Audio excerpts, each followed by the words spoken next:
2002లో మా చర్చల్లో వచ్చినటువంటి సారాంశమే ఒకటేసారి ప్రభుత్వమే ఇవ్వాలి.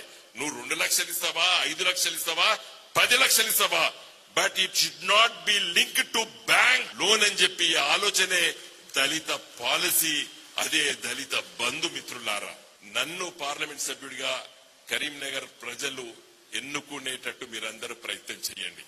మిత్రులారా, నేను చెప్తాను, నాకు ప్రవీణ్ గారు లాంటి ఒక మంచి స్కిల్ ఉన్న వాళ్ళము. మేము పార్లమెంట్ లో అడుగు పెట్టిన తర్వాత తెలంగాణ